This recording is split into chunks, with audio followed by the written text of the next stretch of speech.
The Essential Education projector range from Hitachi sponsors ICT programs.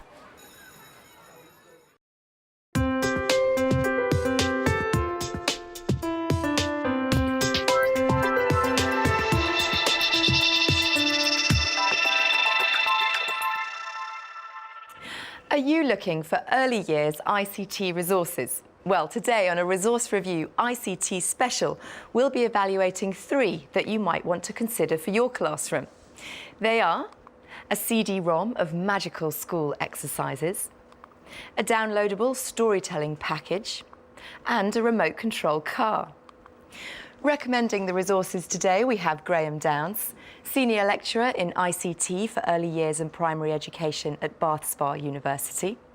On the panel today is Claire DeVille, Early Years and Key Stage 1 Coordinator at Victoria Community School in Burton-on-Trent, and Colin Hinson, a freelance educational advisor. Now, over in the test lab, Matthew Tosh, our resident ICT investigator, is standing by to give us a tour of the resources. Well, Graham, your first choice for us today is a resource called The Magic School. Tell us about it and why you like it. OK, this is a Magic School which comes on CD-ROM, which you load onto a standalone computer onto a network. The reason I've chosen it is because it's a virtual environment within which you can create your own avatar, which in effect means you can actually upload photos of children. They can then use their photo, develop their own character, and then explore this virtual environment with their own avatar as part of that world. Ah. It's very much child-centred. The idea is that children develop their IT skills through problem solving, which is probing the environment, multitasking. So it's very much taken a child-centred approach to the development of ICT capability. Why have you picked out the Magic School? Well, there's 2 reasons I chose this one. One is that it's brand new, but also it's this idea that you can create your own avatar, which I've not seen before. There are lots of other products which are similar, and I would bracket under the generic category, which is micro worlds, but I've not seen one which you can actually explore with your own avatar as part of that world, which I think is very exciting. OK, well, thank you very much. To find out more about what goes on inside the Magic School, let's go over to Matthew. You can go back to your childhood days of exploring and playing with objects in this resource. It features 3 characters in a playroom, and you can customise them before you start the game. I'll show you that now. We can click on here and add different clothes to the pictures, but there's something even better. You can actually add some faces if you want to. So we'll do that for the girl, and we'll add another mugshot for that one. What a motley crew. Let's send them into the playroom. So here we are then in the playroom, and all the objects around us are interactive. You can just drag a character over to that object and it starts up an activity. Now, if this is a bit difficult for small hands, you can actually just click on the object to start the activity. So I think we'll drag Hermione over, actually we'll take Hermione over to the plant. Would you like to go to the plant activity? Now this one's quite nice because you need to water the plant to get it to grow. So we need to put some water in the watering can first. And then you click on the watering can to water the pot. And hey presto, a plant grows. Now all of the objects work in a similar way, and some of the activities feature sound as well, like this one here. Incy Wincy Spider climbed up the water spout. Lovely. Now children can play with a bit of art here by clicking on the play button here. You can have a go at recreating the picture with the icons, and it's fairly intuitive. The arrows guide you through the programme, so there's no complicated controls. And finally we can have a little bit of fun with the helium balloon. Hey, there she goes. Sorry, Hermione. I'll hand you back.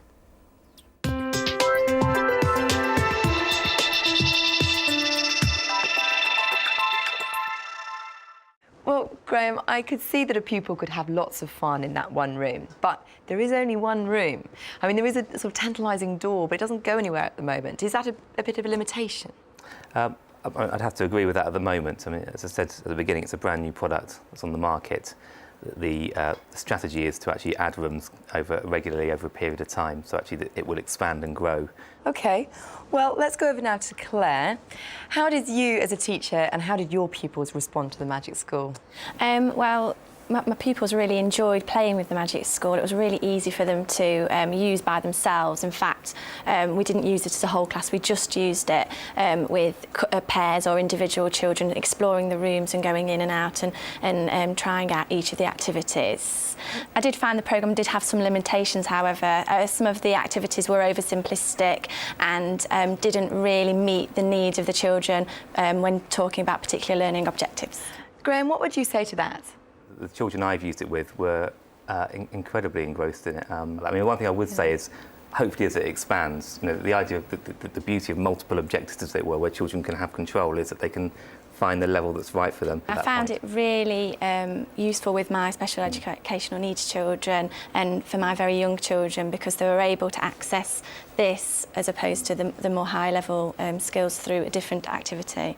So it sort of was more appropriate for SEN nursery and low-level reception children. OK, well, there's a good comment from Claire. Colin, what do you think of the Magic School? When I was looking at this, I was thinking that would be great to do that in a whole class situation.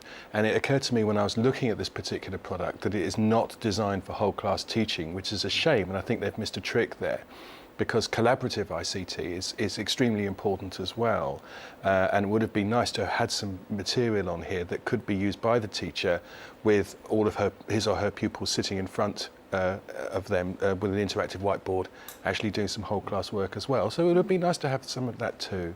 OK, well, now let's move on to Graham's second choice of resource, and this is called Microsoft Photo Story version 3. Graham, tell us about this one. It's basically a way of compiling photographs, narrating over the top of them, adding music and adding text. But the beauty of it is again, coming back to the point about simplicity and speed. And I think what that then affords in the classroom is an immediacy, that actually you can have photographs taken, put them into a multimodal environment very quickly for the children to see. And I think that creates all sorts of potentials, particularly in early years education. And it is so simple to use that I really think I've not seen anyone struggle with it. And again, it's a speed. To do the same thing in PowerPoint would require a level of expertise and would take a lot longer to put together. OK, well, for a bit more of a tour of Photo Story version 3, let's go over to Matthew in the test lab. Prepare to be let into the secret of my morning routine with Photo Story. The programme allows you to put together a story using photos and then save them as a video file for playback on your computer. Now, I have a project started at the moment which I just need to finish off, and you can see it on the screen here. I just want to add one more photo by clicking on the Import Pictures button. And finding a photo is just like finding a file on your computer, really. There it is. Once you've added your photos, you can change the order of them just by clicking and dragging them across. Now, for small hands using mice, this might be a bit of a problem, so you can use the arrows on the right-hand side to jog your photos to the left or to the right. Well, now that my photos are in, I can add some text to them. So you can't read that very clearly, so I'm just going to click on this font button here and use the palette to change the colour. And then we can move it to the bottom using this button here, so that's quite clear now. OK, now once you've done all that, you can add voiceover tracks to your pictures. You can even add music on the next screen, so there's lots you can do. So I'm just going to click on Save Story for Playback and hit the next button, and the computer renders it. Well, that's the hard work done. All I need to do now is to leave you with my finished product.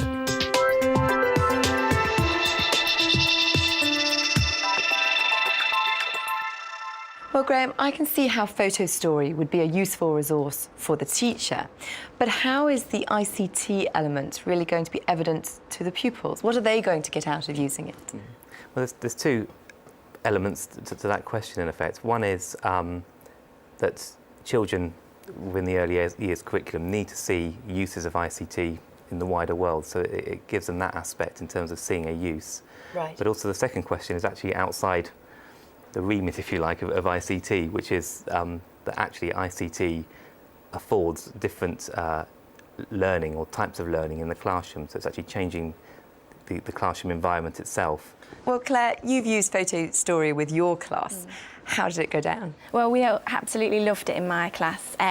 We used it as part of a whole school project about pattern and ICT. And what we did is we actually made a story based on a traditional story, The Greedy Zebra. And basically what we did was created pictures using colour magic.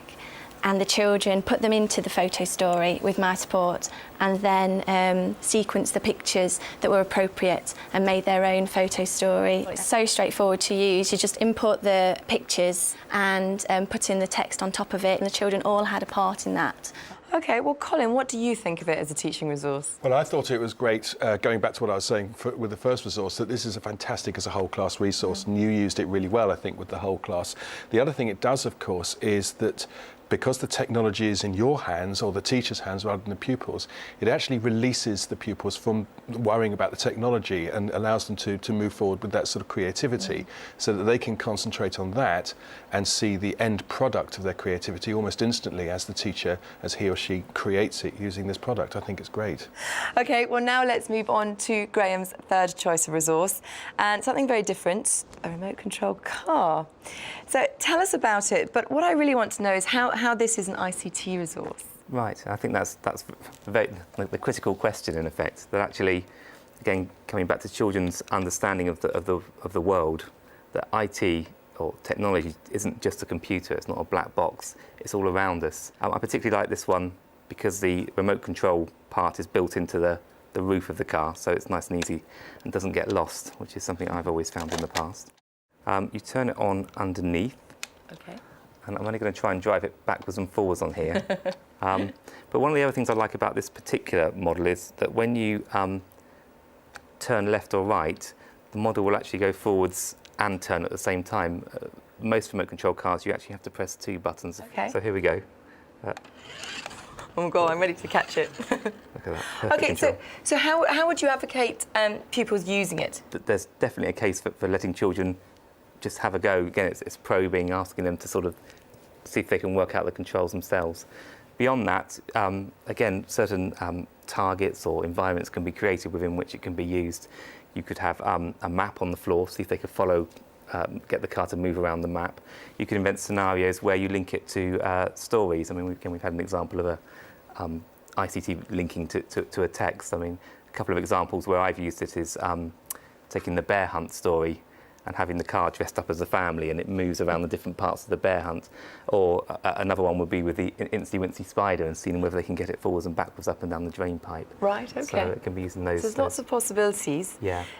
Claire, how did you find it? I mean, is the lack of a programmable element significant? No, I think the important part of this is using the forwards, backwards, left and right movements. I mean, it's so difficult for the children to understand those terms particularly, never mind getting them onto the programmable parts. And I think more complicated toys where you can add that element in are sometimes a bit beyond them. So Right, it okay. really fits the bill well. So basic is good in this case.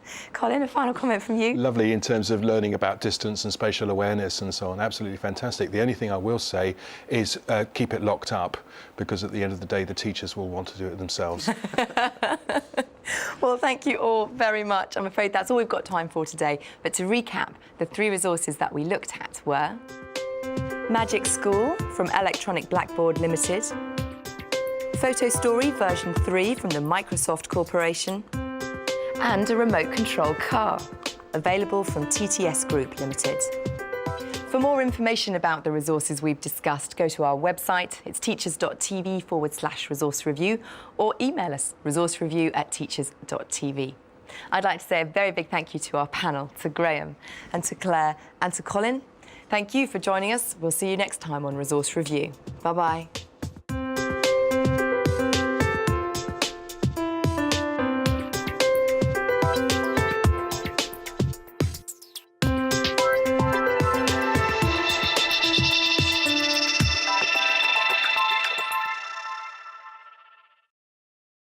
Essential education projectors from Hitachi sponsor ICT programs.